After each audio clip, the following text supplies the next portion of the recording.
গল্পের শুরুটা 1052 সালের, যখন পারস্যের ইস্ফাহান শহরটি ইসলামিক সাম্রাজ্যের দখলে চলে যায়। আর ঠিক তখনই সেখানে চিকিৎসা বিজ্ঞান এবং বিজ্ঞানের চর্চাকে নিষিদ্ধ ঘোষণা করা হয়। প্রাণের ভয়ে ডাক্তাররা শহর ছেড়ে পালিয়ে যেতে বাধ্য হন। তাদের লক্ষ্য মাথা গোঁজার নতুন একটি ঠাঁই খুঁজে বের করা। ঠিক এই সময় আমরা দেখতে পাই ডাক্তার রবকে। সে তার অন্তঃসত্ত্বা স্ত্রী রেবেকা এবং পুরো মেডিকেল টিম নিয়ে একটি জাহাজে করে ইংল্যান্ডের দিকে রওনা দিয়েছে। দীর্ঘ যাত্রার পর যখন দিগন্তে ইংল্যান্ডের দ্বীপটি দেখা দেয়, তখন সবাই খুশিতে মেতে ওঠে। কিন্তু প্রকৃতির পরিকল্পনা ছিল অন্যরকম। হঠাৎ করে আকাশ কালো হয়ে এক ভয়াবহ ঝড় শুরু হয়। সমুদ্রের উত্তাল ঢেউয়ে জাহাজটি তার নিয়ন্ত্রণ হারিয়ে ফেলে। একদিকে নাবিকরা জাহাজ বাঁচানোর আপ্রাণ চেষ্টা করছে, আর ঠিক তখনই রেবেকার প্রসব বেদনা শুরু হয়। মাঝ সমুদ্রে সেই ভয়াবহ পরিস্থিতির মধ্যেই রব তার স্ত্রীর ডেলিভারি সম্পন্ন করে এবং একটি ফুটফুটে পুত্র সন্তানের জন্ম হয়। কিন্তু আনন্দের সেই মুহূর্তটি বেশিক্ষণ স্থায়ী হলো না। জাহাজটি সজোরে একটি বিশাল পাথরের সাথে ধাক্কা খেয়ে চূর্ণ বিচূর্ণ হয়ে যায়। পরদিন সকালে সমুদ্র সৈকতে যখন বেঁচে যাওয়া মানুষগুলোর জ্ঞান ফেরে, তারা পাগলের মতো তাদের সঙ্গী আর রসদ খুঁজতে শুরু করে। ভাগ্যের জোরে তাদের চিকিৎসা সেই অমূল্য বইখানা অক্ষত ছিল। রব তার নবজাতক সন্তানকে বাঁচাতে পারলেও রেবেকাকে কোথাও খুঁজে পাওয়া যাচ্ছিল না। রাত ঘনিয়ে আসে, ক্যাম্পে সবাই ক্লান্ত, কিন্তু রব তখনও গভীর শোকে পাথর হয়ে বসে আছে। তার বন্ধু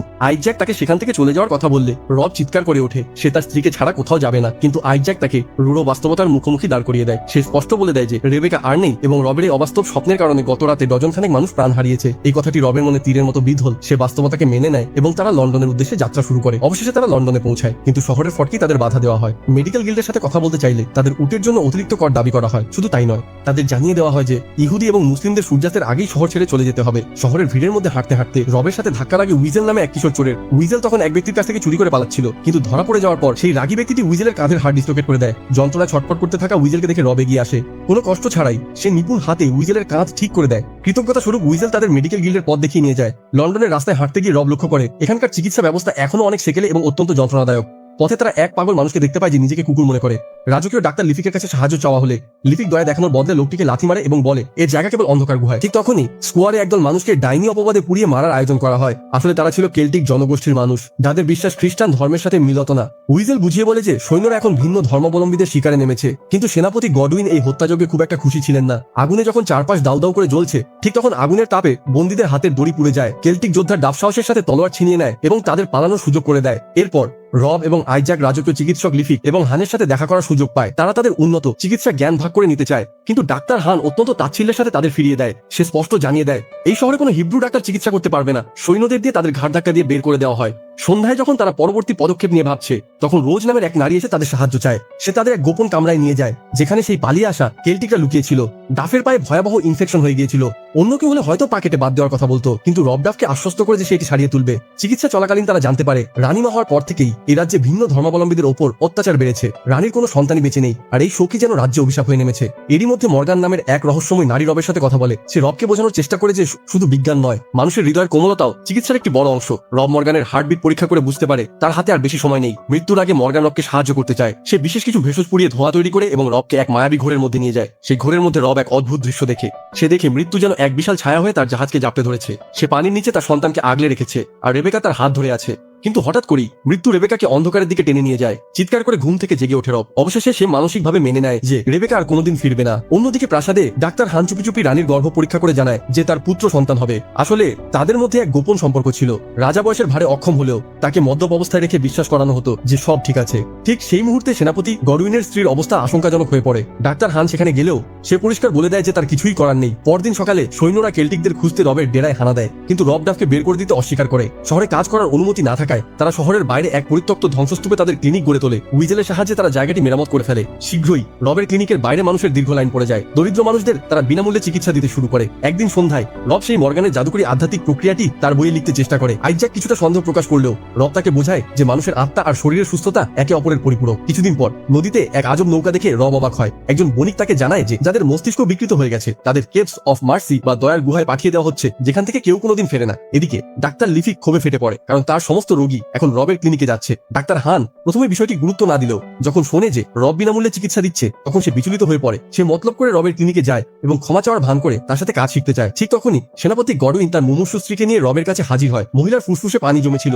সবাই যখন আশা ছেড়ে দিয়েছে, তখন রব সাহসের সাথে মহিলার বুকে একটি সূক্ষ্ম অস্ত্রোপচার করে সমস্ত তরল বের করে আনে। জাদুর মতো কাজ হয়। মহিলাটি তৎক্ষণাৎ স্বস্তিতে নিঃশ্বাস নিতে শুরু করে। এই দৃশ্য দেখে ডাক্তার হান স্তব্ধ হয়ে যায়। রব তাকে একসাথে কাজ করার প্রস্তাব দেয়, কিন্তু হানের নজর ছিল কেবল সেই মূল্যবান চিকিৎসা শাস্ত্রের বইটির ওপর। সে প্রচুর প্রচুর টাকা আর নিরাপত্তার লোভ দেখালেও রব সরাসরি তাকে না বলে দেয়, কারণ সে জানে বিজ্ঞানের এই আলো কোনো ব্যবসার সম্পদ নয়, এটি মানবতার সেবা। প্রাসাদের ভেতর তখন ষড়যন্ত্রের কালো মেঘ ঘনীভূত হচ্ছে। অভিজাতরা বিদ্রোহ করতে শুরু করেছে, কারণ একের পর এক যুদ্ধে তারা তাদের লোকবল হারাচ্ছে। কিন্তু রানী মার্সিয়া আর বিশপ তাদের সিদ্ধান্তে অটল। তারা শয়তানের দোসরদের এই দেশে কোনোভাবেই বরদাস্ত করবে না। ঠিক তখনই সেনাপতি গডউইন এক দুঃসাহসী পদক্ষেপ নেন। তিনি ডাক্তার রবকে সোজাসুজি রাজদরবারে নিয়ে আসেন এবং দাবি করেন যে রব রাজাকে সুস্থ করে তুলতে পারবে। মার্সিয়া আর ডাক্তার লিফিক বাধা দেওয়ার চেষ্টা করলে গডউইন সবার সামনে চিৎকার করে বলেন যে রাজকীয় চিকিৎসকরা যেখানে ব্যর্থ হয়েছিল সেখানে এই রব তার স্ত্রীকে যমদূতের হাত থেকে ফিরিয়ে এনেছে। উপস্থিত জনতা উত্তেজিত হয়ে ওঠে, কারণ গত 1 বছর ধরে কেউ রাজাকে চোখে দেখেনি। জনরোষের ভয়ে মার্সিয়া বাধ্য হয় রবকে রাজার কক্ষে নিয়ে যেতে। পুরো ঘর তখন ঘুটঘুটে অন্ধকার। তাদের জানানো হয় যে সূর্যের আলো নাকি রাজার জন্য বিষ, কিন্তু রব পরীক্ষা করে যা দেখলো তা ছিল চমকে দেওয়ার মতো।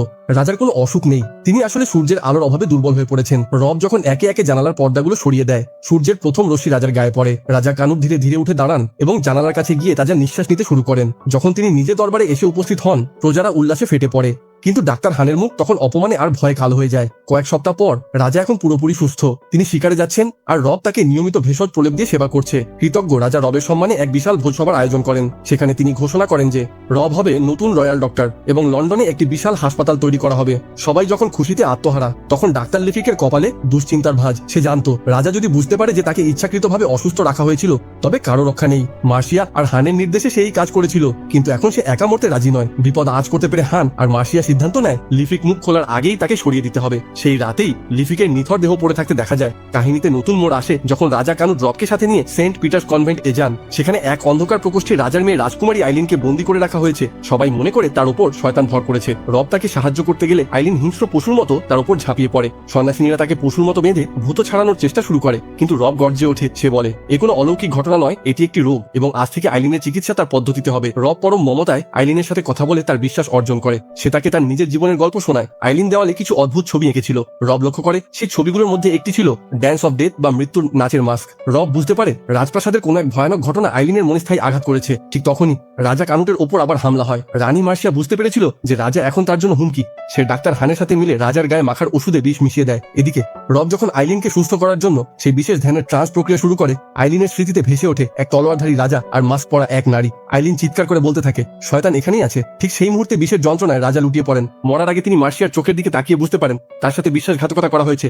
রাজার মৃত্যুর পর লন্ডনে হুলস্থুল পড়ে যায়। বিশপ গুজব ছড়িয়ে দেয় যে রব রাজাকে হত্যা করেছে। ক্ষিপ্ত জনতা রবের ক্লিনিকে আগুন লাগিয়ে দেয়। চারিদিকে হাহাকার, রক্তের বন্যা। আবু বুদ্ধি করে রবের সন্তানকে তার কাপড়ের নিচে লুকিয়ে ফেলে। আইজ্যাক তাদের মূল্যবান বইটি বাঁচানোর চেষ্টা করলে হান তাকে ছুরিকাঘাত করে বইটি ছিনিয়ে নেয়। কিন্তু কিশোর চোর উইজেল হাল ছাড়েনি। সে হানের পা আটকে তাকে মাটিতে ফেলে দেয় এবং বইটি উদ্ধার করে। অবশেষে আবু, আইজ্যাক, উইজেল আর ডাফ সেই আগুনের হাত থেকে পালিয়ে বাঁচে। কিন্তু দুর্ভাগ্যবশত সৈন্যরা তাদের ঘিরে ফেলে এবং হান আবারও বইটি কেড়ে নেয়। রব সহ সবাইকে খাঁচায় বন্দী করা হয়। প্রাসাদে তখন মার্সিয়ার রাজত্ব। কিন্তু অভিজাতরা দাবি করে যে রাজকুমারী আইলিন বেঁচে থাকতে রানী শাসন করতে পারেন না। মার্সিয়া প্রমাণ করার জন্য গডউইনকে পাঠান আইলিনকে নিয়ে আসতে। গডউইন আইলিনকে উদ্ধার করেন, কিন্তু এক মুহূর্তের জন্য তার মনে হয়েছিল আইলিনকে পাহাড় থেকে ফেলে দেবেন কিনা। শেষ পর্যন্ত তার বিবেক তাকে বাধা দেয়। তিনি প্রাসাদে ফিরে গিয়ে মিথ্যা বলেন যে আইলিন মারা গেছে। এদিকে মার্সিয়ার প্রসব বেদনা শুরু হয়। 12 ঘন্টা পার হয়ে গেলেও সন্তান ভূমিষ্ঠ হচ্ছিল না। নিরুপায় হয়ে তারা আবারও রবের সাহায্য চায়। রব শর্ত দেয় তার বন্ধু এবং সন্তানকে মুক্তি দিতে হবে। তিনি হানের চোখে চোখ রেখে জিজ্ঞেস করেন সে কি রাজার ওষুধে বিষ মিশিয়েছিল। হান এড়িয়ে যাওয়ার চেষ্টা করে। রব আরো দাবি করেন যে আইলিনকেও তার জিম্মায় ছেড়ে দিতে হবে। অত্যন্ত জটিল এক অস্ত্রোপচারের সি সেকশন মাধ্যমে রব একটি কন্যা সন্তানের জন্ম দেন। কিন্তু নিষ্ঠুর মার্সিয়া কাজ শেষে রবকে মৃত্যুদণ্ড দেওয়ার আদেশ দেয়। ঠিক সেই মুহূর্তে গডউইন তার শেষ মহানুভবতা দেখান। তিনি রব আর তার বন্ধুদের খাঁচা থেকে মুক্ত করে দেন এবং বলেন আইলিনকে খুঁজে বের করো, সেই এই দেশের প্রকৃত শাসক। সেনাপতি হারুকনুট এই বিশ্বাসঘাতকতা সইতে না পেরে গডউইনকে দ্বৈরথে আহ্বান করেন। এক রক্তক্ষয়ী যুদ্ধের পর গডউইন প্রাণ হারান। গল্পের শেষে দেখা যায় আবু রবকে জানায় যে রোজ তার সমস্ত সঞ্চয় দিয়ে একটি জাহাজের ব্যবস্থা করেছে। তাদের এখন ফ্রান্সে পালিয়ে যেতে হবে, যেখানে তারা নতুন করে জীবন শুরু করতে পারবে। গল্পটি শেষ হয় এক বুক দীর্ঘশ্বাস আর ভবিষ্যতের নতুন আশার মধ্য দিয়ে। আবু আর রোজ যখন ফ্রান্সে পালানোর প্রস্তুতি নিচ্ছে, ঠিক তখনই রব এক কঠিন সিদ্ধান্ত নেয়। সে তাদের সাথে যাবে না, কারণ তার মনে হচ্ছিল যদি সে রাজকুমারী আইলিনকে উদ্ধার করতে না পারে তবে তার স্ত্রী রেবেকার মৃত্যু বৃথা হয়ে যাবে। এই অটল বিশ্বাস দেখে উইজেল, আবু আর ডাফো সিদ্ধান্ত নেয় তারা রবের সাথেই থাকবে। অন্যদিকে রোজ আর আইজ্যাককে রবের সন্তানের নিরাপত্তার জন্য একটি নিরাপদ গ্রামে পাঠিয়ে দেওয়া হয়। লন্ডনের প্রাসাদে তখন মার্সিয়ার রাজ্যাভিষেক চলছে, কিন্তু সেনাপতি হারুকনুট খবর পায় যে রবের দল এখনো এই দেশেই আছে। সে তার দলবল নিয়ে সেই গ্রামে হানা দেয় এবং রোজ, আইজ্যাক আর রবের সন্তানকে বন্দী করে প্রাসাদে নিয়ে আসে। মার্সিয়া হুমকি দেয় যদি রবের খোঁজ না দেওয়া হয় তবে সে শিশুটিকে মেরে ফেলবে। আইজ্যাক জানায় যে রব রাজকুমারীকে খুঁজতে গেছে, কিন্তু মার্সিয়া তা হেসেই উড়িয়ে দেয়, কারণ সে জানতো আইলিন মৃত। এদিকে রব আর তার দল পৌঁছায় সেই কুখ্যাত কেভস অফ মার্সি বা দয়ার গুহায়, কিন্তু সেখানে যা ছিল তা ছিল নরকের চেয়েও ভয়াবহ। গুহার অন্ধকার থেকে বেরিয়ে আসে অদ্ভুত কিছু মানুষ যারা খ্যাপাটে পশুর মতো। রব তাদের একজনকে শান্ত করার চেষ্টা করলেও হঠাৎ সে দেখে সেখানকার মানুষগুলো ক্ষুধার তাড়নায় মানুষের মাংস খাচ্ছে। পাগল মানুষগুলো যখন তাদের আক্রমণ করতে শুরু করে, রবের দল এক শ্বাসরুদ্ধকর পরিস্থিতির মুখোমুখি হয়। ঠিক তখনই রব সেই পরিচিত পাগল লোকটির দেখা পায় যে নিজেকে কুকুর মনে করত। তাকে অনুসরণ করে রব গুহার গভীরে পৌঁছায় এবং অবশেষে আইলিনকে খুঁজে পায়। সূর্যের আলোয় যখন আইলিনকে বাইরে আনা হয়, মেয়েটি যেন নতুন জীবন ফিরে পায়, কিন্তু বিপদ যেন কিছুতেই পিছু ছাড়ছে না। রব যখন কেল্টিকদের গ্রামে ফিরে আসে, দেখে পুরো গ্রাম পুড়িয়ে দেওয়া হয়েছে। সেখানে সে জানতে পারে মর্গান রিফিউজিদের সাথে চলে গেছে। গ্রামের মানুষ যখন বুঝতে পারে তাদের সামনে দাঁড়িয়ে থাকা মেয়েটি তাদের রাজকুমারী, তারা শ্রদ্ধায় নতজানু হয়। লন্ডনের বাতাসে তখন গুঞ্জন, কেল্টিকরা একজোট হচ্ছে রাজকুমারীর নেতৃত্বে। হারুকনুট রানীকে সতর্ক করে যে প্রজারা মার্শিয়াকে রানী হিসেবে মেনে নিতে পারছে না। অন্যদিকে ডাক্তার হান সেই রহস্যময় বইটি নিয়ে হিমশিম খাচ্ছিল। সে মার্শিয়াকে অনুরোধ করে আইজ্যাকের প্রাণ ভিক্ষা দিতে, যাতে সে বইটির পাঠোদ্ধার করতে পারে। কিন্তু ক্ষমতার লোভে অন্ধ মার্শিয়া তাকে করুণাভাজন বলে উপহাস করে এবং বন্দীদের মৃত্যুদণ্ডের আদেশ দেয়। ঠিক সেই রাতে হানের ভেতরে এক অদ্ভুত পরিবর্তন আসে। সে লুকি, আইজ্যাক, রোজ আর শিশুকে কারাগার থেকে মুক্ত করে শহরের বাইরে পাঠিয়ে দেয়। সে তাদের হাতে সেই অমূল্য বইটি ফিরিয়ে দিয়ে বলে, এই জ্ঞান বাঁচিয়ে রেখো। এরপর হান নিজেই সেই বিষাক্ত প্রলেপ গায়ে মেখে আত্মাহুতি দেয়। মার্শিয়া যখন তাকে মৃত অবস্থায় খুঁজে পায়, তার কান্নায় পুরো প্রাসাদ কেঁপে ওঠে। গল্পের শেষ যুদ্ধ শুরু হয় কেল্টিকদের এক শহরে। মর্গান তখন মৃত্যুসজ্জায়। সে রবকে শেষবারের মতো মন্দিরে নিয়ে যেতে বলে, কিন্তু পথেই তার মৃত্যু হয়। এবার আইলিনকে সুস্থ করার দায়িত্ব রবের। কেল্টিকদের সহযোগিতায় রব সেই পুরনো আধ্যাত্মিক প্রক্রিয়া শুরু করে। আর ঠিক তখনই আইলিনের অবদমিত স্মৃতি ফিরে আসে। আইলিন মনে করতে পারে ছোটবেলায় তার এক তথাকথিত অবন্ধু তাকে তার মায়ের কাছে নিয়ে গিয়েছিল। সেখানে সে তার মাকে এক তান্ত্রিক আচার পালন করতে দেখে এবং সেই বন্ধুটিই তাকে প্ররোচিত করে রাজাকে সব বলে দিতে। রাজা রেগে গিয়ে আইলিনের মাকে হত্যা করেন। আর সেই কুচক্রী বন্ধুটি ছিল আর কেউ নয়, স্বয়ং মার্শিয়া। ঠিক এই মুহূর্তে মার্শিয়া তার বিশাল সেনাবাহিনী নিয়ে সেই শহর আক্রমণ করে। আগুনের তীরের বৃষ্টিতে আকাশ কালো হয়ে যায়।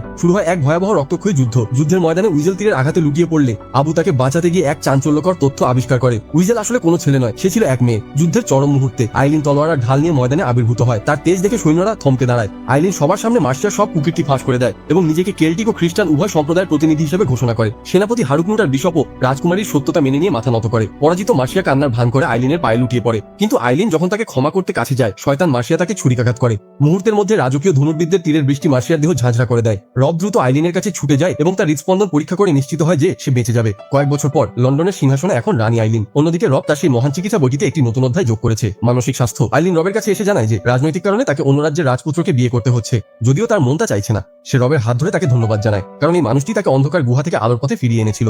এভাবেই শেষ হয় এক ডাক্তার, এক রাজকুমারী আর সত্যের সন্ধানে চলা কিছু মানুষের মহাকাব্যিক লড়াই। মুভিটি ভালো লাগলে চ্যানেলটিকে লাইক এবং সাবস্ক্রাইব করেন। দেখা হচ্ছে পরবর্তী ভিডিওতে। ততক্ষণ পর্যন্ত ভালো থাকার চেষ্টা করেন। টাটা, ভাই ভাই।